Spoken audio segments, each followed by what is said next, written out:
Hey, you go. On wa go fan no you. Ke tu kiakia. So fan we damo. Ara o ti plug you. I'm not here speaking up. Plug you. Nje mo ti plug you. Láti ní o na ti ko tin ko na tojo e. E ti tún jẹ mo ti plug you. Ani ya. Iṣẹ́ tí yàtọ̀ ila ye iṣẹ́ re mo se. Madam la fa kan ko lo shi me kala. Damnu ojo mlo damnu. Ma ṣe ọbọ ebe níbẹ̀. You think say you dey wise? Egbon emurukun na to no ti debe. E ti kala police bata we mi. Ba mi e ma de funu awon ni kaya. Ni ru won so lo le odun dede won lo le odun. Bi se ka lo odun. We bada police bi. Àwọn aboki le se shumeka e se ni e wo be e ni jiwa. E gbadun. Ke mi wo wa. E nejo. Hey, the blind house. I'm a piano need a place. When you get it. Pa Ajabu. Jo Igbo. Mo de kojo mẹ́ta. Ade. No gbe no customer. Kiri ọ̀rẹ́ we je fo o na un. Ajabu. Ajabu. You no fit help me? Baba Igbo.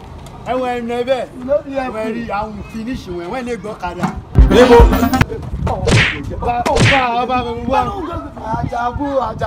Ajabu leave am. Na so you play now. No. Mama pikin see you dey carry something. At least he go come meet you, help you carry am. Are you That's how you train your pikin. So far ṣe joy. Ajabu. So far ṣe joy. Ba mi rí wọn. So keep la party noyin. Kí ko so ma gbèsè debe. Tí ma fo ma ṣe. Bí ṣe tin be no mo fo ke ma ṣe ne. Iro e mo fo. Malu. Taja ti se na ba mi to baba Igbo iwe wa yàtọ̀ ni normal tàwọn èèyàn gidi o baba Igbo so wọ́n ma so oru e Ajabu see the apple I want to be president. Check am you know on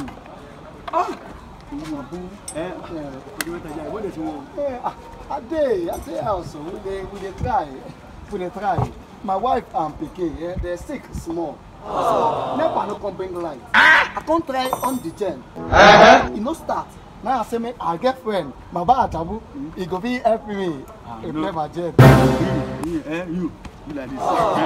You like this. He my friend. He don't take. Likey. Me. Ajabu how far you dey be? Oga mo ṣiṣẹ́ wọn o. Ma gbádùn mi tó náà. Likey.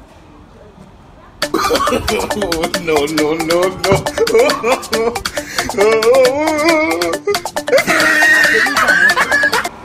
My one and only friend.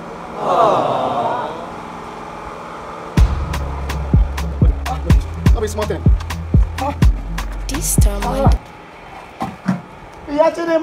don't come. What? I don't come. Make a on gem. You think say you dey wise? Sleep. This thing no occur like this before. No?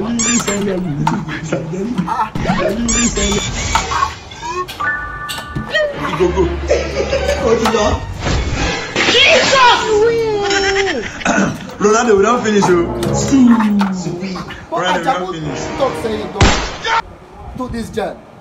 Hey, make I try him again. What be this?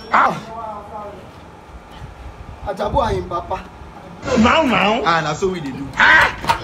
Wahala man. Take care. Yachidema, the journey no start. No start. I don't know what I won't do again like this. Ajabu and him papa, what they do journey? It no start. Make I do it once again. Blood of Jesus. Sunday, we say we need a Bible. Now go police. Sunday back. Yeah. Ajabu. Baba Ajabu. Don't go polish you now. That creative Bible. I don't get money for bike. I try to come down your shop. Make you help me do gen. Let me say you want to make me and the boss win. Yeah, God is creative. I'm going to punish you. You and your papa will to the shop. On I go born.